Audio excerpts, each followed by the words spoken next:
السلام علیکم ورحمۃ اللہ نحمدہ ونصلی علی رسولہ الکریم اما بعد فاعوذ باللہ من الشیطان الرجیم بسم اللہ الرحمن الرحیم رب اشرح لی صدری ویسر لی امری واحلل عقدۃ من لسانی یفقہوا قولی۔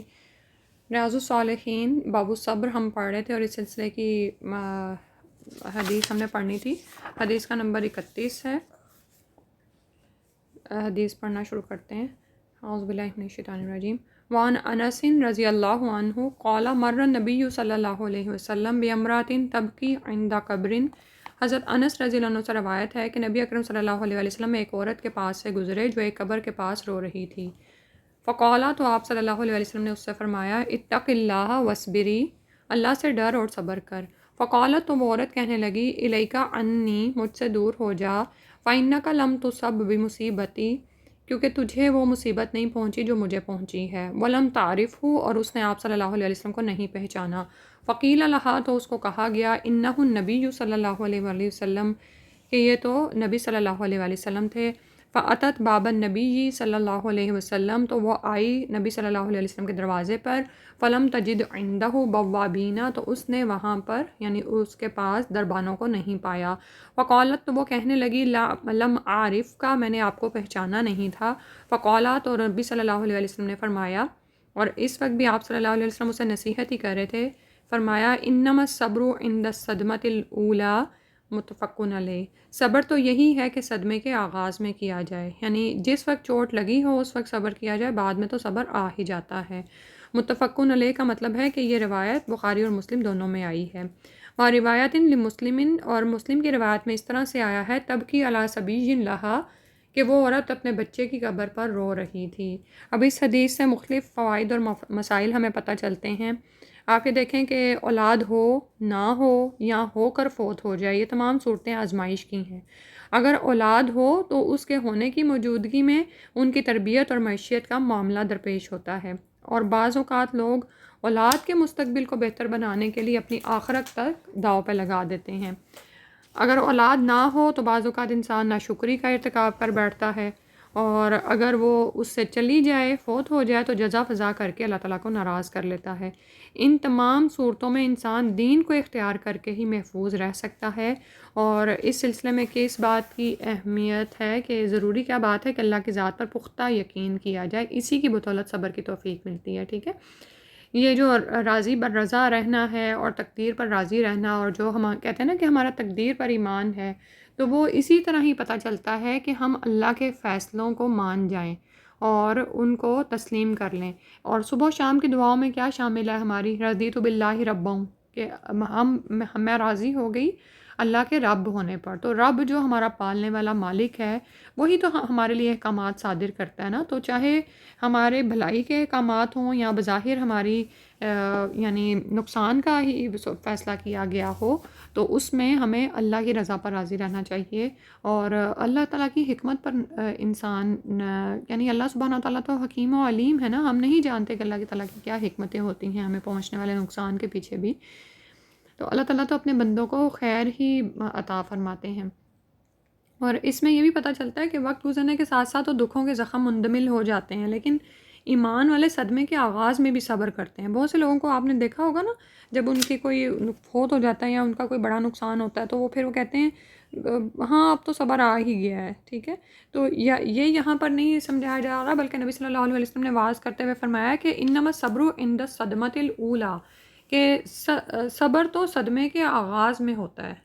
ٹھیک ہے، اور آپ صلی اللہ علیہ وسلم کے یہاں پر اخلاق عالیہ کا بھی بیان ملتا ہے کہ عورت نے آپ صلی اللہ علیہ وسلم سے اچھے طریقے سے بات نہیں کی، کہ اس نے آپ کو پہچانا بھی نہیں، لیکن پھر بھی آپ صلی اللہ علیہ وسلم نے اسے نصیحت ہی فرمائی، برہمی کا اظہار نہیں فرمایا۔ اور دوبارہ جب وہ عورت آپ صلی اللہ علیہ وسلم کے سامنے آئی، تب بھی آپ نے اسے کچھ نہیں جتایا، بلکہ پھر نصیحت ہی کی ہے۔ تو داعیان حق کے لیے اس میں بڑا سبق ہے، اور ہم جو لوگ تبلیغ اور دعوت دین کے میدان میں ہیں، تو اس بات میں ہمارے لیے بھی بڑا سبق ہے کہ ہم کردار کی اس رفت کو اپنائیں۔ ٹھیک ہے، کہ بعض اوقات کیا ہوتا ہے کہ آپ یہ دیکھیں نا کہ اپنے ہی بچے ہم انہیں نصیحت کرتے ہیں، وہ نہیں مانتے، اور بعض اوقات سرکش رویہ بھی اختیار کرتے ہیں، تو اس کے مقابل ہمارا کیا حال ہوتا ہے، اور پھر ہم بعض اوقات دل ہی دل میں نیت کرتے ہیں کہ آئندہ تو میں نے اس کو کہنا ہی نہیں ہے نا۔ تو یہاں پہ یہ نہیں پتہ چل رہا، یہاں پہ تو بلکہ نبی صلی اللہ علیہ وسلم کے کردار کی کیا خوبی پتہ چل رہی ہے، جو بطور سنت ہمیں بھی اپنانی چاہیے، کہ نصیحت کرنا آپ کا کام ہے. اگلا نصیحت کو مانتا ہے، اس کا جواب دیتا ہے، اس پر عمل کرتا ہے یا نہیں، لیکن حق کی طرف بلانے والا اپنا کام کرتا رہے گا. پھر اگلی حدیث ہے وَعَنْ أَبِي هُرَيْرَةَ رضی اللہ عنہ.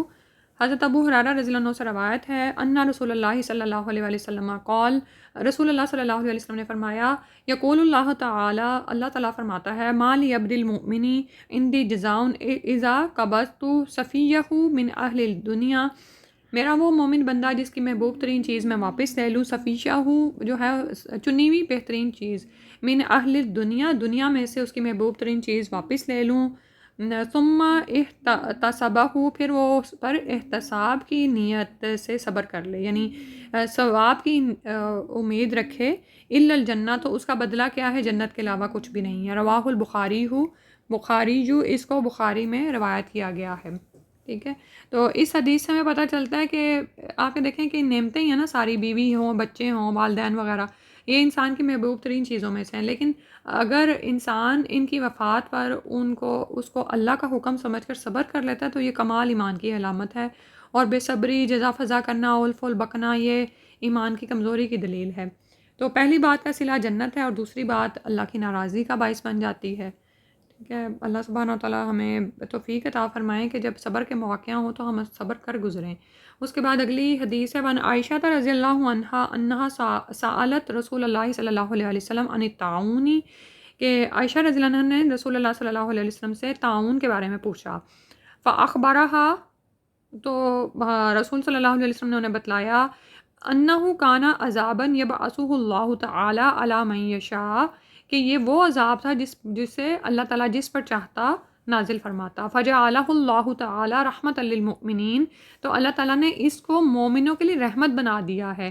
فلیس من عبد یقع فی الطاعون، تو جو کوئی بندہ بھی طاعون کی بیماری میں مبتلا ہو جائے، فیمکث فی بلدہ صابرا، تو پھر وہ اپنے شہر میں صبر کرتا ہوا وہیں پر ٹھہرا رہے، محتسبا، ثواب کی امید رکھتا ہوا، یعلم انہ لا یصیبہ، اس بات کا اس کو یقین ہو کہ اسے وہی کچھ پہنچے گا، الا ما کتب اللہ لہ، مگر وہ جو اللہ سبحانہ تعالیٰ نے اس کے لیے لکھ دیا ہے، الا کان لہ مثل اجر الشہید، تو اس کا بدلہ کچھ نہیں اس کے سوا کہ شہید کی مثل اجر ہے اس کا. سبحان اللہ.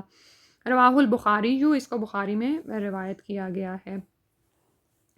تو ایسا شخص جو طاعون کی بیماری میں پڑ جائے لیکن اس شہر سے پھر نہ نکلے اور اسی شہر میں صبر کرتا ہوا رہے اور اللہ سے ثواب کی امید لگائے رکھے، تو اس کو شہید، اور اگر وہ وہاں پر مر جائے سبحان اللہ تو اس کو شہید کے برابر ثواب ملتا ہے. کتنی خوبصورت بات ہے نا، لیکن صبر کتنا زیادہ ہے.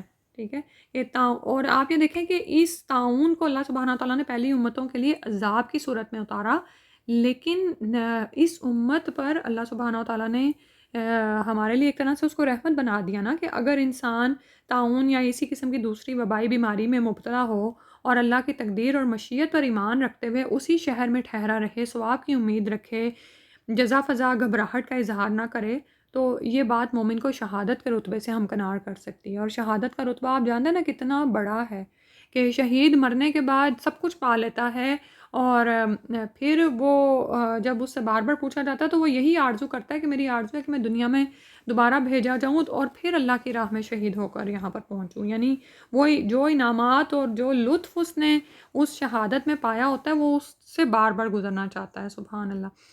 تو اسی طرح کچھ اور لوگوں کو بھی شہادت کے برابر ثواب ملے گا، یہ اجر ملے گا، جیسے غرق ہو کر مرنے والے کو، حالت زچگی میں مرنے والی عورت کو، وغیرہ وغیرہ. اور پھر یہاں پر جو بات آ رہی ہے نا کہ اللہ سبحانہ تعالیٰ فرما رہے ہیں کہ اگر اللہ تعالیٰ کسی بندے کو اس میں مبتلا کرتا ہے اور وہ اپنے شہر میں صبر کرتا ہوا وہیں پہ ٹھہرا رہتا ہے، یعنی وہاں سے نہیں نکلتا، اور اللہ کی رضا پہ راضی رہتا ہے کہ اگر مجھے موت آنی تو اسی شہر میں بھی آ جائے گی، اور اگر موت آنی ہے تو پھر مجھے باہر نکل کے بھی آ جائے گی، طاعون سے بھاگ بھی جاؤں گا تو بھی مجھے موت آ جائے گی اگر میرا وقت آیا ہوگا. ٹھیک ہے، تو لیکن یہاں پر یہ حکم کیوں دیا گیا ہے؟ تاکہ یہ وبائی مرض دوسرے شہروں میں نہ پھیلے.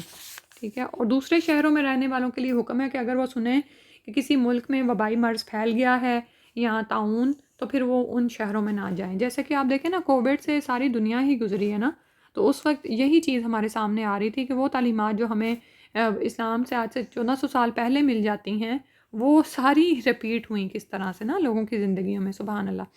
اور پھر یہ بھی اس سے سمجھ آ رہی ہے کہ یعنی اسی شہر میں رہا جائے اور دوسرے لوگوں کو بچایا جائے، تو یہ دراصل ایک طرح کی دوسروں کی حفاظت ہے، اور لیکن اس کے ساتھ ساتھ علاج کے اسباب اختیار کیے جائیں گے۔ یعنی یہ کہ تقدیر الہی پر ایمان رکھنے کا یا مشیت الہی پر راضی ہونے کا مطلب یہ نہیں ہے کہ انسان ہاتھ پیر چھوڑ کر بیٹھ جائے، بلکہ علاج کے اسباب اختیار کرنا تقدیر الہی پر ایمان رکھنے کے منافی نہیں ہے، ٹھیک ہے۔